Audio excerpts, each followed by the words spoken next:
Dois heróis da Idade Média. O grande conflito. Foi porém em outros campos que Lúcio começou a obra da reforma. Vários anos após ter recebido a ordenação sacerdotal. Foi nomeado pregador da Capela de Belém. O fundador desta capela defendera como assunto de grande importância a pregação das Escrituras na língua materna, na língua do povo. Apesar da oposição de Roma, a prática não se interrompeu, ela completamente na Boêmia. Havia, porém, grande ignorância das Escrituras e os piores vícios prevaleciam entre o povo de todas as classes.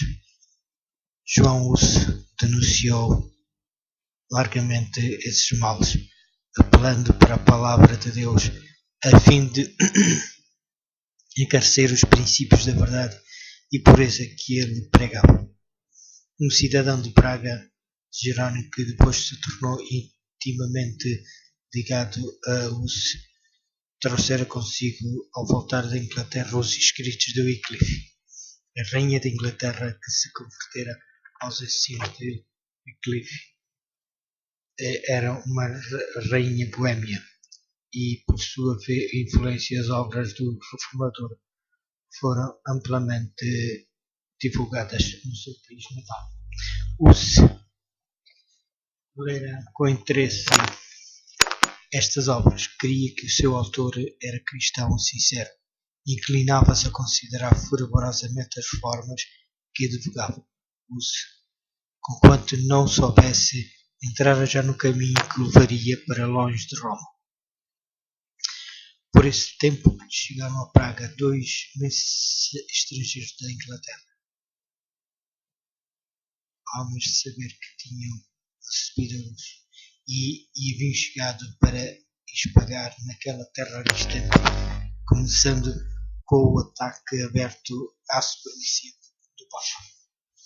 Foram logo reduzidos ao silêncio pelas autoridades, mas não estando dispostos a abandonar o seu propósito, recorreram a outras medidas. Sendo artistas, bem como pregadores, prosseguiram pondo em prática a sua habilidade.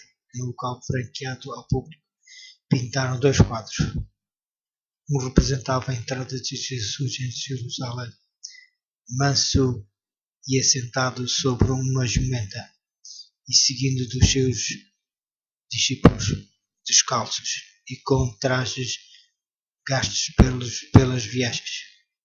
Outro reproduzia uma procissão papal, o Papa adornado com as suas ricas vestes e com a tiara montado num cavalo magnificamente adornado, precedido de trombeteiros e seguido pelos cardeais e prelados em deslumbrante pompa. Ali estava um sermão que prendeu a atenção de todas as classes. Multidões de pessoas vieram contemplar os desenhos. Ninguém deixara de compreender a moral, e muitos ficaram profundamente impressionados pelo contraste entre a mansidão e humildade de Jesus, o Mestre, e o orgulho e arrogância do Papa, seu servo professo.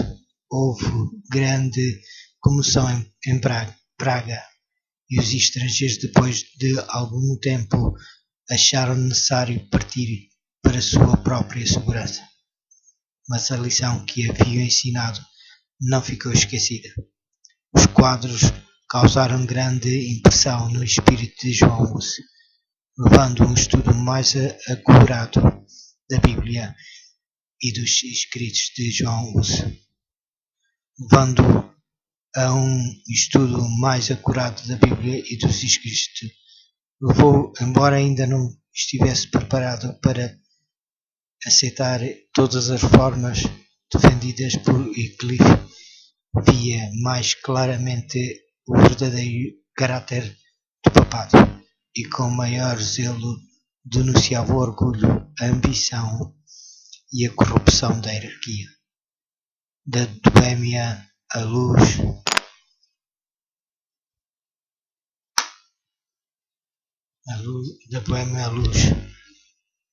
estendeu-se à Alemanha, pois, tendo-se dado algumas perturbações na Universidade de Praga, dali se retiraram centenas de estudantes alemães.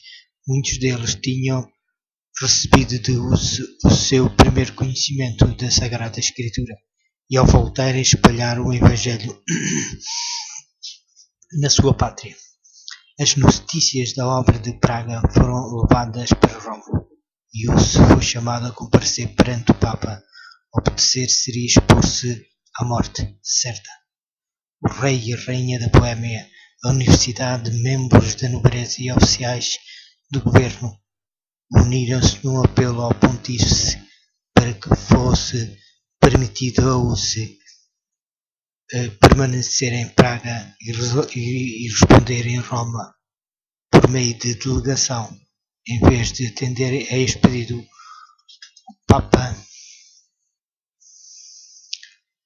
procedeu ao processo e condenação de Hus, declarando então interdita a cidade de Praga. Naquela época, esta sentença, quando quer que fosse pronunciada, despertava alarme geral.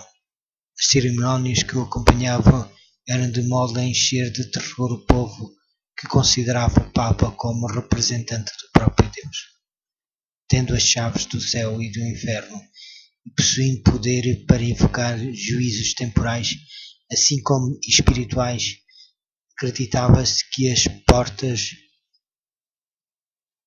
do céu se fechavam contra a região atingida pelo interdito, que até que o Papa fosse servido a remover a excomunhão, os mortos eram excluídos das moradas da bem-aventurança, como sinal desta terrível calamidade.